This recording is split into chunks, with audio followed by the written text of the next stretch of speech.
Good evening. I am honored to have you here tonight to help me celebrate the privilege I have to serve the North Carolina public and to help enhance the legal profession. Thank you all. Before I give my remarks, I want to take this pleasure to recognize members of my family and some guests I have here. First, my mother, Loretta, 84 years old, is here supporting me.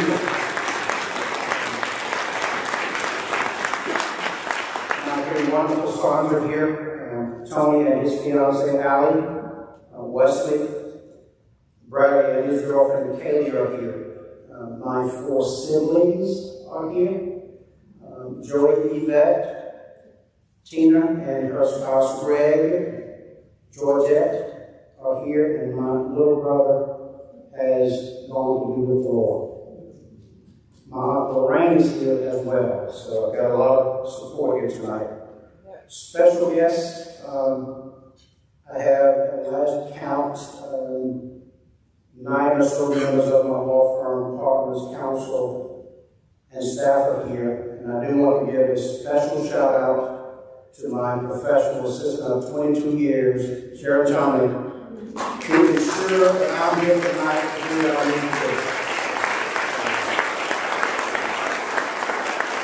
I am honored that my good friend, Chief Judge Al Diaz, is here tonight, and my good friend, Coach Bartego, who is the Chief Legal Officer of Duke Energy, have graced me with the presence. They are my friends, sincerely.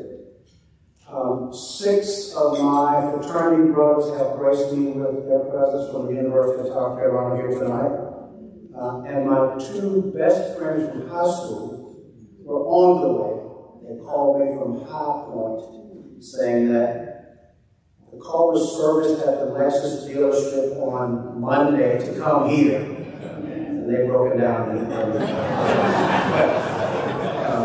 I really didn't want to apologize. Your support and presence here means the world to me. And I would be remiss if I failed to publicly recognize and thank my fellow officers tonight. Marcy Armstrong, Matt Smith, and Darren Jordan. We have governed the state bar with a shared vision for carrying out its mission, and in doing so, we have become, we've developed personal bonds that are likely unmatched by any office or corps that preceded us, in my opinion. And I have it on very good authority that Captain Fry will fit in very nicely. So my remarks tonight will focus on 3 things. Obviously, the state bar's mission, the foundation for my personal commitment to that mission, and my role as State Bar President. The State Bar's mission is simple. It is to protect the public, and we also preserve the integrity of our legal profession. Our mission includes adjudicating injustices to members of the public at the hands of unethical lawyers. The phrase "to protect the public" signifies the idea that various authorities and systems exist to safeguard individuals and communities from potential risk, harms, or injustices. The phrase reflects the public's expectation that government and institutions will act in their best interest and will work to address and prevent matters that could negatively impact their lives or the collective good. The State Bar is a 90-year-old agency created to regulate the North Carolina legal profession. Today, we have over 32,000 active licensed lawyers who are members of a system that is self-regulating. Self-regulation involves professional standards, codes of conduct, and rules to ensure that lawyers maintain high standards of ethics competence and professionalism in their practices.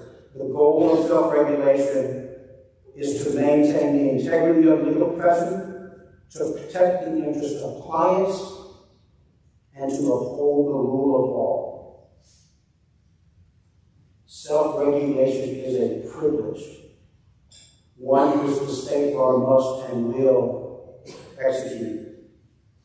We welcome and we are very grateful for the oversight of our operations by the North Carolina Supreme Court and Chief Justice, as well as the General Assembly. A few words about the council and my fellow councilors. A 67-member council governs the state bar. 60 councilors are elected by their fellow lawyers.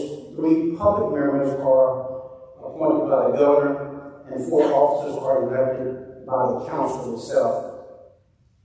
Council members are increasingly a diverse group. Men, women, persons of color, prosecutors, public defenders, current and former judges, an executive director of a legal aid institution, and in-house corporate counsel. Our councils hail from the mountains to the coast, bringing to bear on our mission of multiplicity of life's experiences, diverse views, and a commitment to the rule of law and justice. Now, the State Bar Council affords scrupulous representation to the lawyers that we regulate. We make sure that they get due process and fairness in matters that come before us. But the state bar's responsibility is not to protect lawyers. It is not. Instead, it is, as I said, to protect the public, and we do that by our lawyers follow the North Carolina Rules of Professional Conduct, a set of ethical rules that lawyers must follow religiously if they want to keep their law licenses. The rules serve to remind us not only of our ethical obligations, but also that we are public citizens with a special responsibility for improving access to and the administration of justice. They also emphasize that lawyers should be mindful of the many shortcomings or deficiencies in the administration of justice, and therefore that lawyers should devote their time and resources to ensure equal access to justice for all of those who, because of economic or social barriers, cannot afford or secure adequate legal counsel. I want to talk to you a little bit about how I got involved in the state bar and my thoughts on my fellow counsels and the state bar. My first formal introduction to the bar occurred in 2010. I had just been sworn in as the president of the Mecklenburg County Bar. And unbeknownst to me, being president, Bonnie Wire was in attendance. And Bonnie and I worked on a major case years earlier, so I guess you remember me. She congratulated me and she shared with me her vision of a more diverse and inclusive state bar council. And vintage Bonnie, she told me I should run for a seat on the state bar council. I told her I had my hands full, but I would allow her to appoint me as an advisory member of the council, which she did. Increasingly, as I served as an advisory member on the council, I came to relish my time there, especially getting to know the councilors and becoming enlightened, more enlightened to the good body of work that the state bar does every single day.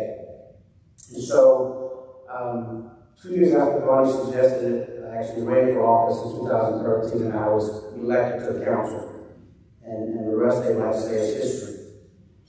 But fast forward 13 years to tonight. And this is what I want to tell you all about our council and the state bar and how it's affected my life.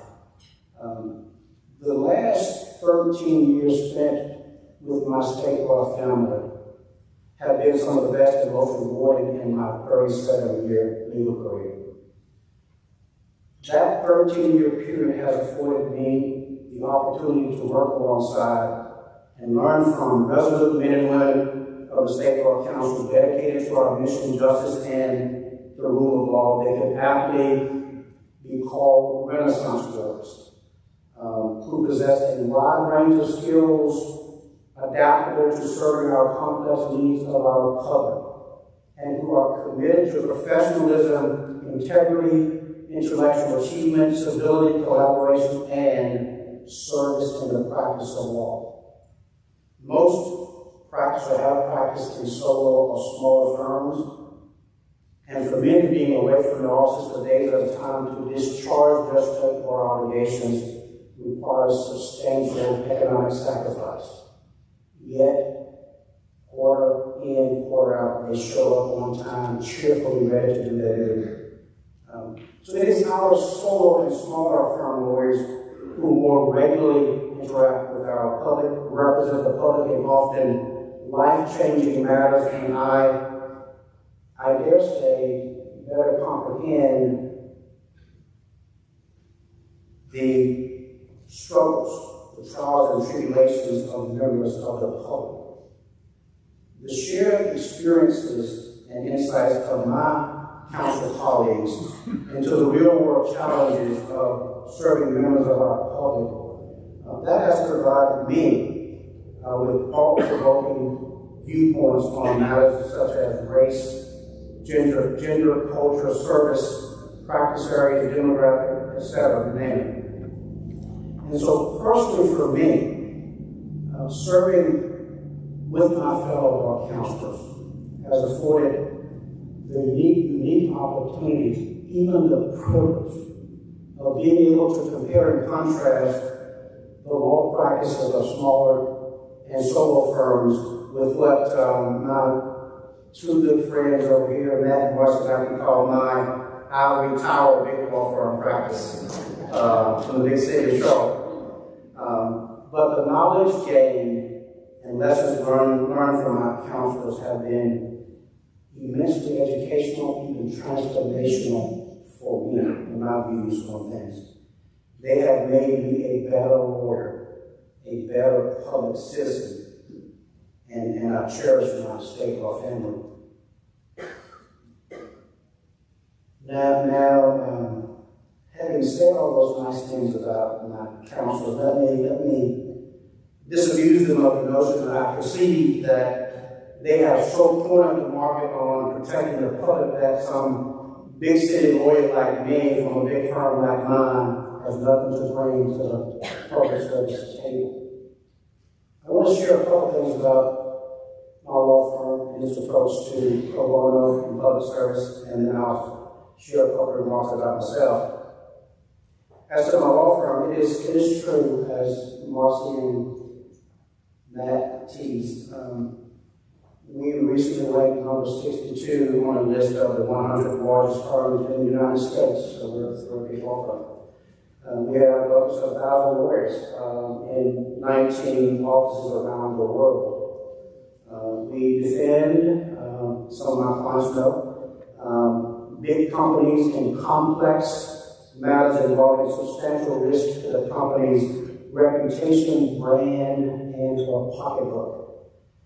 It is true, this is public record, that my law firm last year had profits per partner of $1,500,000. We're a big law firm. Yada, yada, yada, okay, we're on that. But what I want to talk to you about is the other side that you rarely hear about.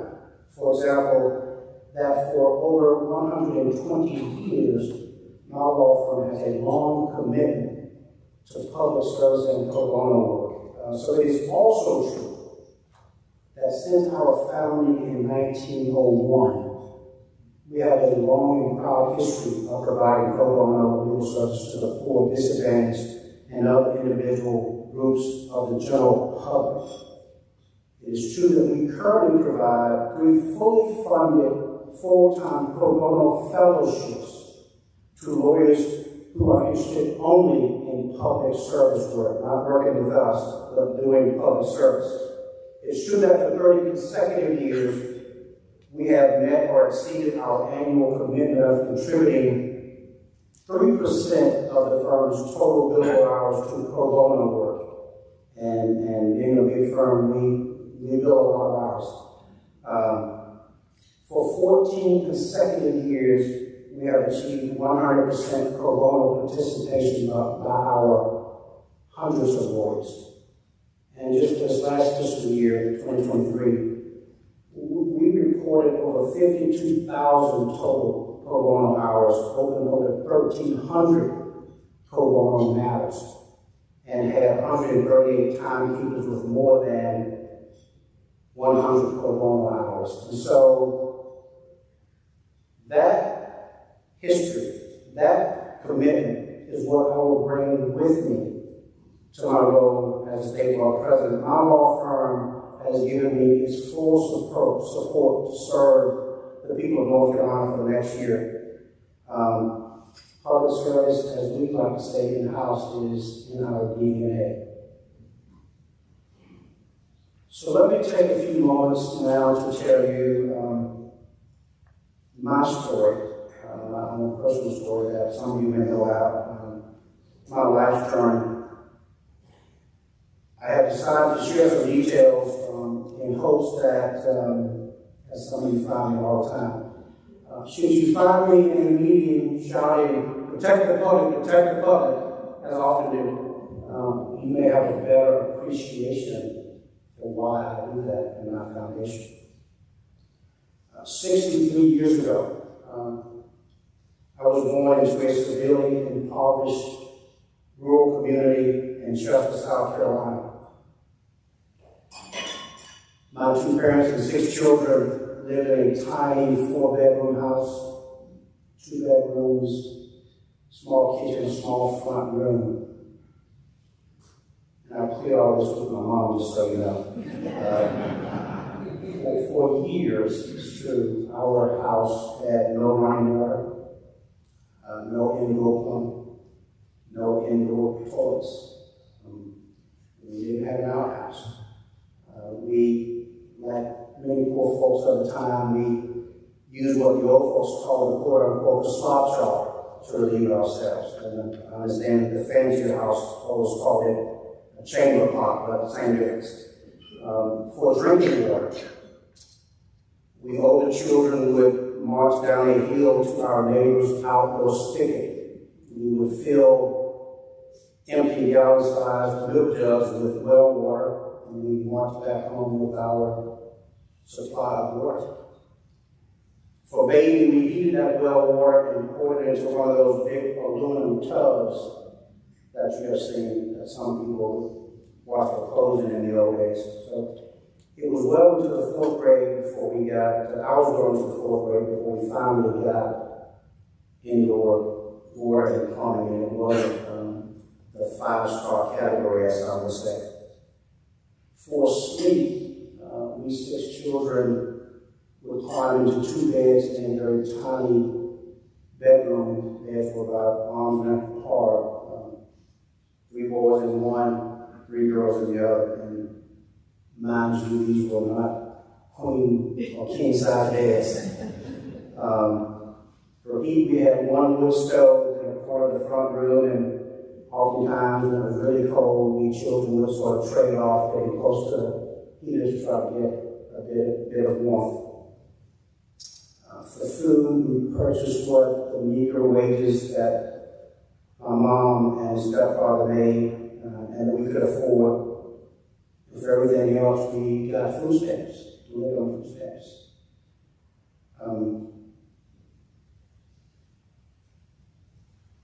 I grew up essentially without a father. In my 63 years, I have never seen my biological father. Only one picture of him, a black and white picture, circa 1958. He was a white, college-educated English teacher. Saying that he visited my mom once a month before I was born in 1960 and promptly abandoned us a few months later. So in my 62 years, I've never spoken a single word to my biological father as a son. He never came back to check on me. In 1961, my stepfather arrived. He was a black man with a 10th grade education who worked manual labor jobs. He cared for all 6 of his children as best as he could, but it wasn't much, to be honest. My stepfather was bad at heart, with violent propensities and a mean, jealous streak. He was physically and mentally abusive and direct, and most dad and my mom. And as children, we witnessed things children should never have to witness or hear.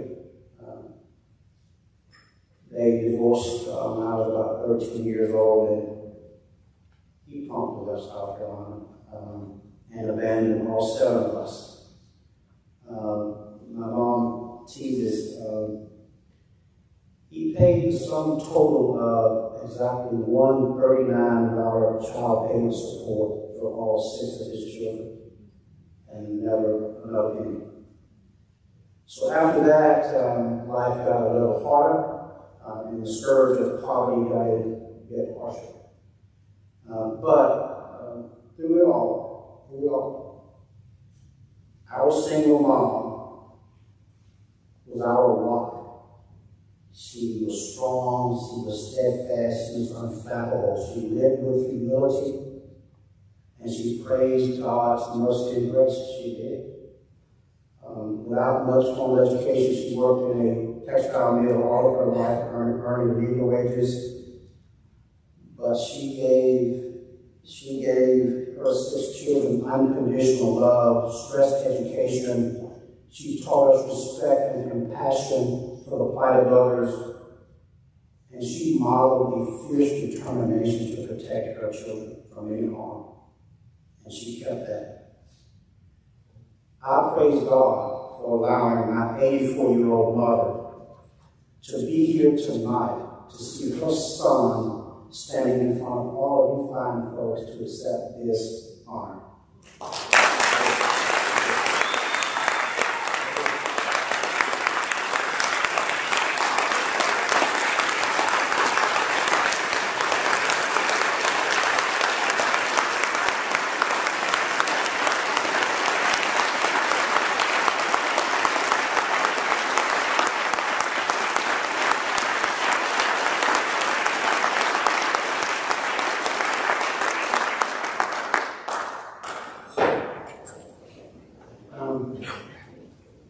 You just heard the essence of my life from childhood until the time I left for college at age 18. And in those 18 years,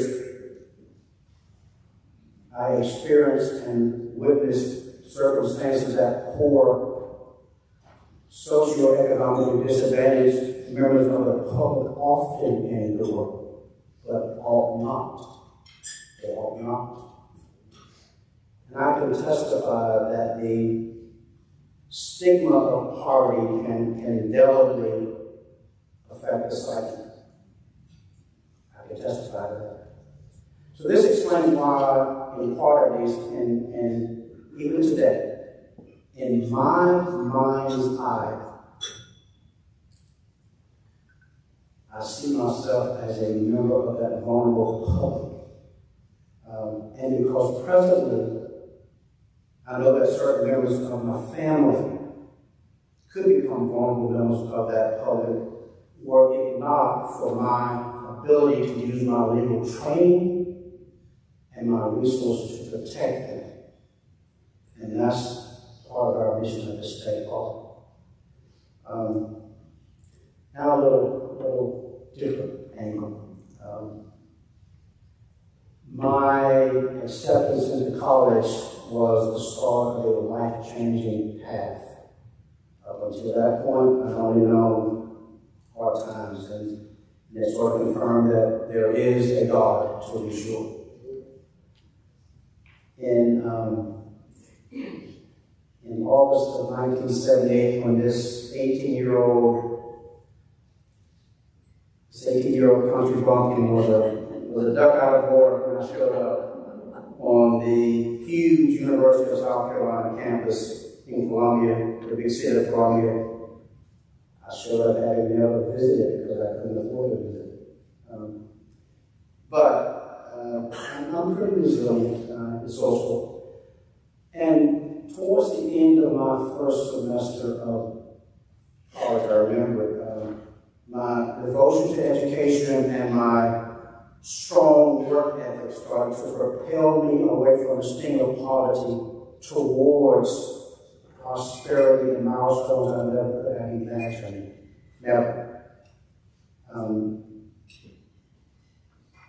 I know some of you may find this surprising, but in high school, although I worked as much as I went to class, I somehow managed to graduate number 4 in my senior class. And so at college, I was sort of confident that I could do okay if I applied myself in college. And I did. And I performed very well and got an accounting degree from a pretty rough business school. I decided I didn't want to be a bean counter, so I went to law school.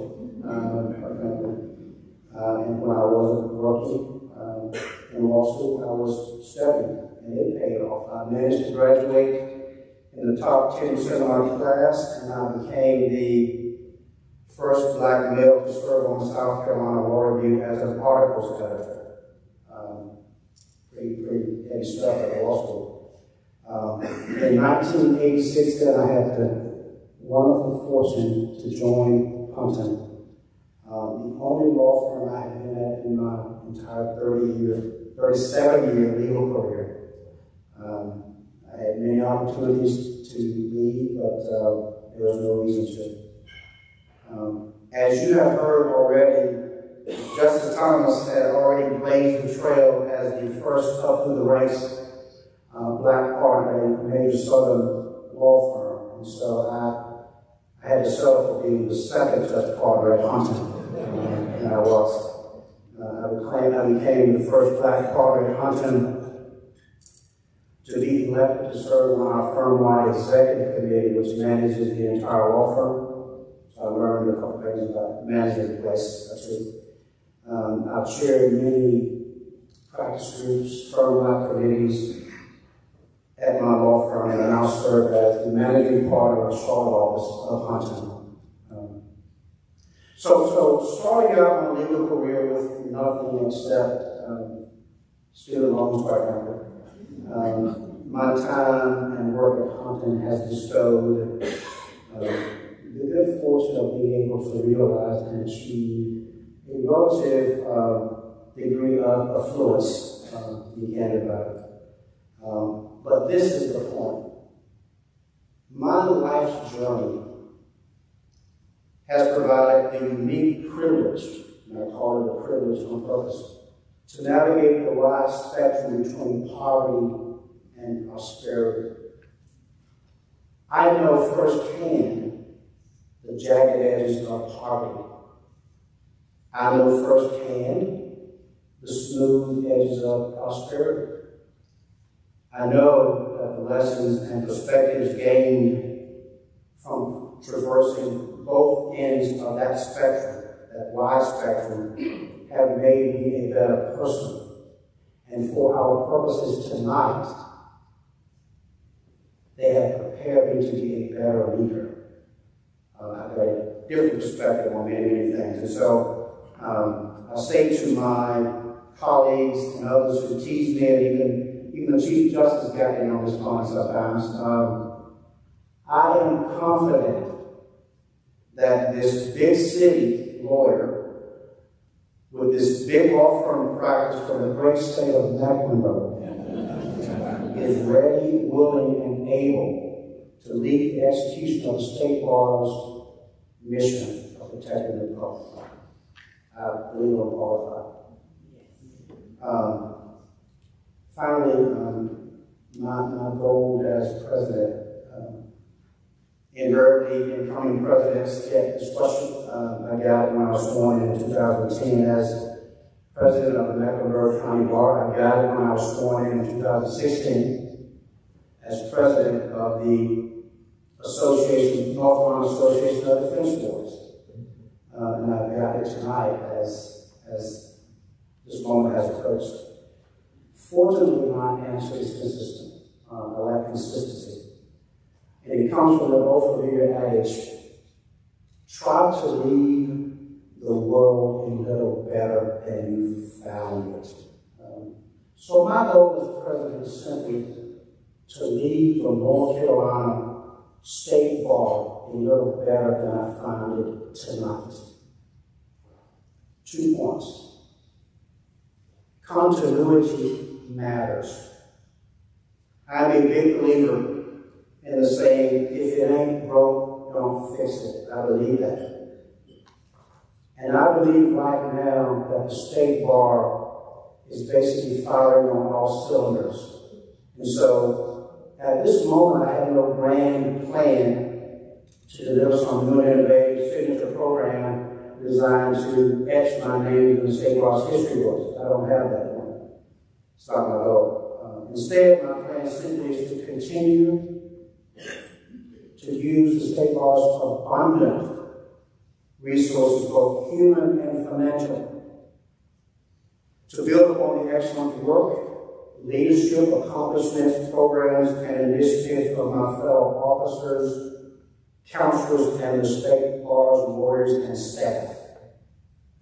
But I do want to take one moment and give a special shout out for the State Bar's newly established Access to Justice Committee, which recently came into existence under the great vision and great leadership of President Armstrong. Thank you for that, Marston. And I have a strong suspicion that promoting new initiatives and continuing the high-profile, very good work of the Access to Justice Committee will be one of my priorities as well. Second point, personnel matters. Personnel matters. The men and women who work at the State Bar are dedicated and talented. Some of the best and brightest in the legal profession in my experience. They do the heavy lifting, they keep the trains running, ensuring that new officers and counselors stay within our mandated lanes of self-regulation and public protection. They do that.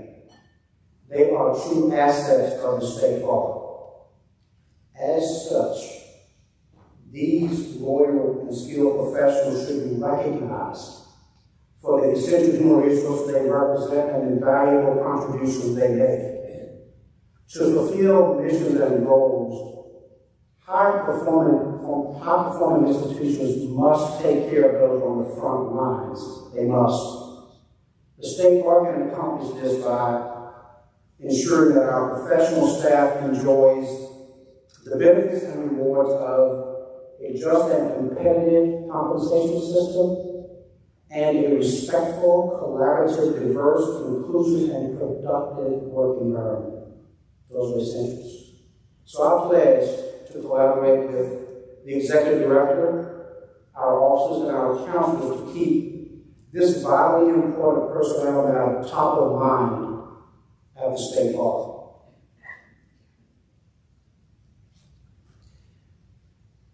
Renowned poet Maya Angelou famously said, people will forget what you said, people will forget what you did, but people will never forget how you made them feel. So this coming year, my State Bar family, let's strive to ensure that our every effort, our every interaction, our every decision leave a favorable impression on the lawyers we regulate and the public we protect. Let us be intentional about improving the livelihood of the public and promoting ethical conduct by our lawyers. Let us be intentional about our responsibility to foster a legal profession that embraces and celebrates the richness of our unique differences and that ensures equal access to justice for all. For all. Let us be intentional about recognizing excellence when exhibited by the State Bar's professional staff. And so I submit that if we are intentional in these respects, that we will indeed leave the State Bar a little better than we found it. I am honored and humbled by your trust and confidence in me to lead our esteemed North Carolina State Bar as its 89th president. I thank you, and God bless you all.